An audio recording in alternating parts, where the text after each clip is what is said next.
નમસ્કાર. આજે આપણે વાત કરીશું શિક્ષણના એક એવા અનોખા પ્રયોગની જે શરૂ થયું ભારતના એક નાના ગામડાના એક સામાન્ય વર્ગખંડમાંથી. આ કહાની છે ટિંબા ગામ પ્રાથમિક શાળાની, જ્યાં એક શિક્ષકના નાના પણ મક્કમ પ્રયાસે શિક્ષણની આખી રીત જ બદલી નાખી. તો ચાલો આ પ્રેરણાદાયક સફરમાં મારી સાથે જોડાઈ જાઓ. તો આખી વાત શરૂ ક્યાંથી થઈ? એક સાવ સાદા સવાલથી કે શું બાળકોને ખરેખર પેલી આપણી જૂની ચોક અને ટોક પદ્ધતિથી, એટલે કે બસ બોર્ડ પર લખીને ભણાવવાથી મજા આવે છે? શું તેઓ ખરેખર ભણતરનો આનંદ માણી રહ્યા છે? બસ આ જ સવાલોએ ટિંબા ગામની વાર્તાને એક નવો વળાંક આપ્યો. તો ચાલો સીધા જ પહોંચી જઈએ ટિંબા ગામ પ્રાથમિક શાળાના ધોરણ 5ના ક્લાસરૂમમાં. આમ તો બધું બરાબર જ લાગતું હતું, પણ પડદા પાછળ એક બહુ મોટો પડકાર છુપાયેલો હતો. એક એવો પડકાર જે ઘણા બાળકોના ભવિષ્યને ધૂંધળું બનાવી રહ્યો હતો. અને એ પડકાર કેટલો મોટો હતો? તો જો, વર્ગમાં હતા કુલ 25 વિદ્યાર્થીઓ, અને એમાંથી પૂરા 20 બાળકો, હા 20 બાળકો એક જ મુશ્કેલીનો સામનો કરી રહ્યા હતા. એટલે કે ક્લાસના 80% વિદ્યાર્થીઓ પાછળ રહી ગયા હતા. આ ખાલી એક આંકડો નથી, આ એક ગંભીર ચેતવણી હતી. તો આ બાળકોની મુશ્કેલી શું હતી? એમના માટે હિન્દી વિષય જાણે એક ડરાવણો પહાડ બની ગયો હતો. મૂળાક્ષરો ઓળખવામાં ભૂલ કરતા, માત્રાઓ ક્યાં લગાવવી એ સમજમાં નહોતું આવતું, અને સાદા શબ્દો વાંચવામાં પણ તકલીફ પડતી હતી.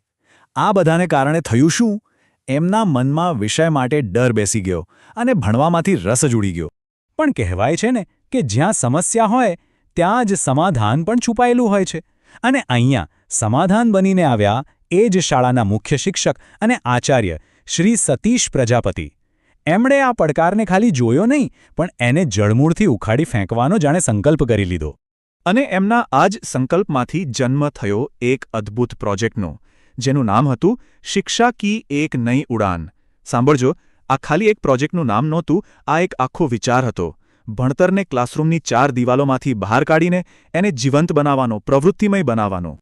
શ્રી પ્રજાપતિની ફિલોસોફી એકદમ સરળ હતી, પણ ખૂબ જ અસરકારક. એ માનતા હતા કે હવે આપણા બાળકોને પણ ચોક અને ટોકથી શીખવું ગમતું નથી. જ્યારે એમને કોઈ પ્રવૃત્તિ કરાવીને શીખવીએ તો એમને લાંબા સમય સુધી યાદ રહી જાય છે. બસ આ એક જ વાક્યમાં જાણે આજના શિક્ષણનું આખું રહસ્ય સમાયેલું છે. એ સમજી ગયા હતા કે બાળકોને શીખવવા માટે એમની દુનિયામાં જવું પડશે. પણ સવાલ એ છે કે આ વિચારને અમલમાં કેવી રીતે મૂકવામાં આવ્યો? એવું તો શું કર્યું એમણે? ચાલો હવે જોઈએ એમની એક ક્રિએટિવ ટૂલકિટ, જેણે ભણતરને રમત જેવું બનાવી દીધું. અને સૌથી મજાની વાત શું છે ખબર છે? આ બધા માટે કોઈ મોંઘી ટેકનોલોજી કે મોટા સાધનોનો ઉપયોગ નહોતો થયો. ના, ઉકેલ મળ્યો રોજબરોજની વસ્તુઓ, થોડી કલ્પનાશક્તિ અને બાળકોને કંઈક નવું શીખવવાની ધગશમાંથી.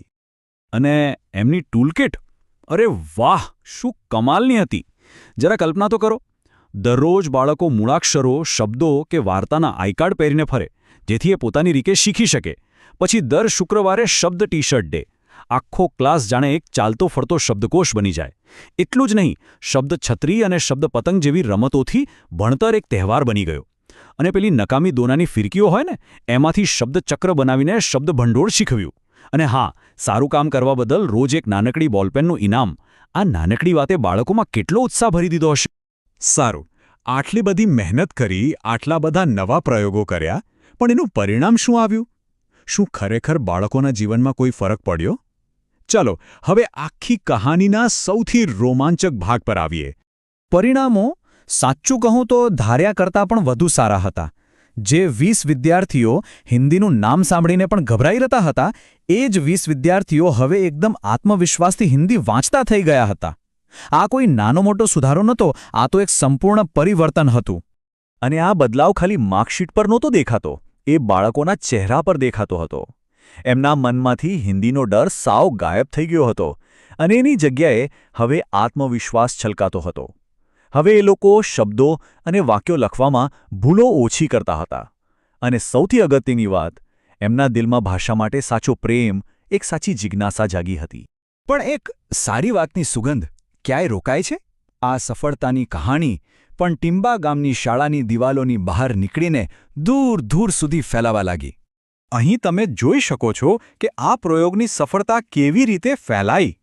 ટિંબા ગામથી શરૂ થયેલો આ નાનકડો વિચાર અમદાવાદ, બનાસકાંઠા અને ભરૂચ જેવા બીજા જિલ્લાઓ સુધી પહોંચ્યો.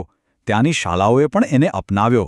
આ એ વાતનો જીવતો જાગતો પુરાવો છે કે એક સારો અને સાચો વિચાર કોઈ સીમાઓમાં બંધાઈને નથી રહેતો. તો આ આખી વાત પરથી આપણે શું શીખ્યા? એ જ કે સાચું ઇનોવેશન, સાચું પરિવર્તન મોંઘા સાધનોથી નથી આવતું. એ આવે છે એક એવા વિચારથી જે એકદમ સરળ હોય, અસરકારક હોય અને જેને બીજા લોકો પણ સરળતાથી અપનાવી શકે.